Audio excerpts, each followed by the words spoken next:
अस्सलाम वालेकुम dear student. आज हम अपना डिस्कस करने लगे हैं लेसन नंबर 18 CS 507 का।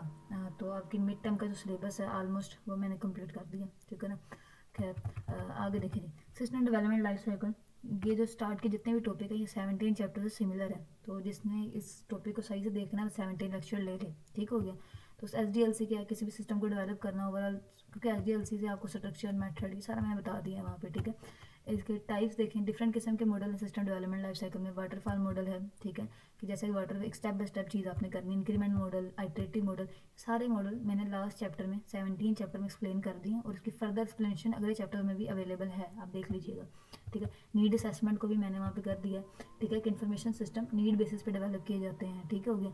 तो ये सारा डिस्कस हुआ है, ठीक है। इसके अलावा फिजिबिलिटी स्टडी, मतलब ये देखना कि आपका जो प्रोजेक्ट है वो एक्सेप्टेबल है, अफोर्डेबल है, फिजिबिलिटी स्टडी में आ जाता है। ये भी आपने देखा, फिजिबिलिटी स्टडी में आपने देखा था कि टीम में आप represented from the department affected by the project, और आप कहते हैं एक पर्सन, एटलीस्ट वन पर्सन को डिटेल नॉलेज होनी चाहिए कंप्यूटर की और सिस्टम, इसे कहते हैं सिस्टम एनालिस्ट। ये याद रखना है, ये डिफाइन हो सकती है, आपकी एमसीक्यूज भी हो सकता है, ठीक है।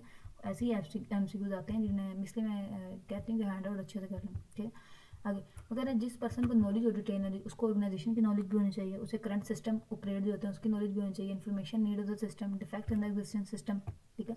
की एरिया ऑफ फिजिबिलिटी स्टडी, अब इसमें डिफरेंट किस्म के फिजिबिलिटी स्टडी में डिफरेंट एक्सपेक्ट या क्राइटेरिया जो है वो कवर करते हैं। टेक्निकल फिजिबिलिटी कहती है कि अवेलेबल टेक्नोलॉजी सफिशिएंट है, आपका जो प्रोजेक्ट है उसके लिए जो आपकी टेक्नोलॉजी है वो काफ़ी है, ठीक है। Can the technology B acquired और डेवलप्ड, मतलब इसमें रिस्पॉन्स टाइम देखेंगे कि रिक्वेस्ट एक्सक्यूशन में क्या आपकी technical volume of transactions, capacity to hold files and code of a certain size. Operational feasibility में देखते हैं compliance and adjustability with the way organization work, the attitude to change और change of command, मतलब जो input data है वो collect किया गया सिस्टम के लिए, आउटपुट यूजेबल है।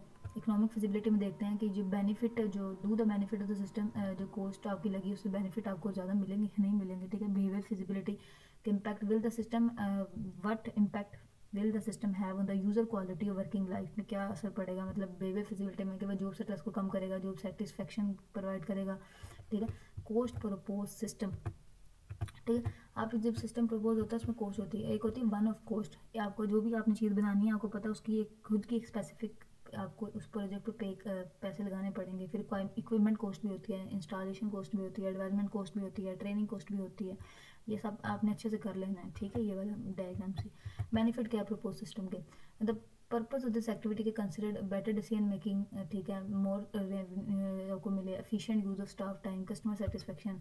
डिफरेंट किस्म के मॉडल हैं, ये आपको वाटरफॉल मॉडल है। कहते हैं वाटरफॉल मॉडल जो होता है ना, सॉफ्टवेयर प्रोसेस मॉडल का अर्लीस्ट मॉडल है। कास्काड ऑफ फेसेस है कि output of one it is input to the next, एक ही आउटपुट दूसरे की आपकी इनपुट बन जाएगी। वेरियस फेजेस इसमें क्या आ जाते हैं, या पिक्चर में मैं दिखा देती हूँ, ठीक है। इसके बाद वाटरफॉल, सबसे पहले आपका नीड असेसमेंट का आएगा, फिर एंट्री एंड फिजिबिलिटी स्टडी, फिर सिस्टम एनालिसिस करोगे, फिर डिज़ाइन एंड देन नेक्स्ट, ठीक है। नेक्स्ट आप program development, procedure development, testing, change over, operation and maintenance, ठीक है। ये सारे वाटरफॉल मॉडल के step. Analysis of existing system, one feasibility study has been drawn up. Next stage होता है कि आप उस एग्जिस्टिंग, एक बार फिजिबिलिटी स्टडी हो गई कंप्लीट में तो फिजिबिलिटी, तो अब आपने देखना एग्जिस्टिंग सिस्टम की एनालिसिस करनी है, ठीक है। Even if the existing system replace भी करते डिज़ाइनर, आपको एग्जिस्टिंग सिस्टम को जो है ना इसको एनालिसिस करनी चाहिए क्योंकि ये क्वालिटी को बढ़ाती है, ठीक है। आगे देखिए जी, सिस्टम डिज़ाइन, इसमें इंक्लूड होते हैं desired feature and operation in detail, इसमें screen layouts, business rules, process diagram, other documentation, ठीक है।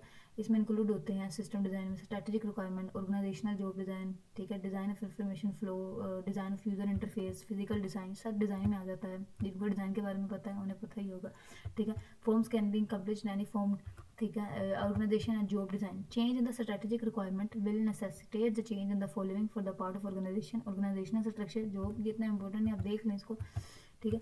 इसे कहते हैं कुछ प्रोड्यूस करना है, लाइक सिटेशन का मतलब होता है कुछ प्रोड्यूस करना, लाइक इन्फॉर्मेशन प्रोड्यूस करना।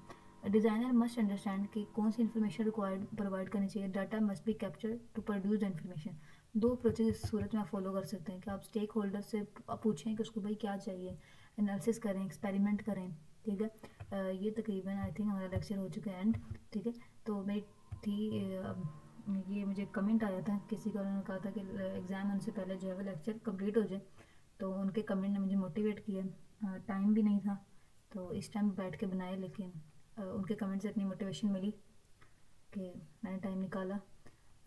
इसके अलावा आप कोशिश कीजिएगा कि जो 18 या 19 लेक्चर का सिलेबस होगा वापस लेक्चर से कवर कर लें। ज़्यादा से ज़्यादा 10-10 मिनट का लेक्चर है, आपके 2-2.5 घंटे लग जाएंगे, लेकिन आपको मिड टर्म की तैयारी अच्छे से हो जाएगी इन लेक्चर्स को लेने के बाद, क्योंकि अपनी तरह से पूरी कोशिश की है कि अच्छे लेक्चर प्रोवाइड हो जाए।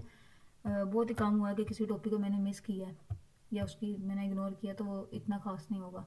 ठीक है, बाकी कोई आपको कमेंट हो या कोई भी प्रॉब्लम हो कमेंट तो आप मुझे कमेंट कर दीजिएगा। इसके अलावा आपको वीडियो पसंद आई है तो लाइक शेयर एंड सब्सक्राइब करें। अपना ख्याल रखिएगा। अल्लाह हाफिज़।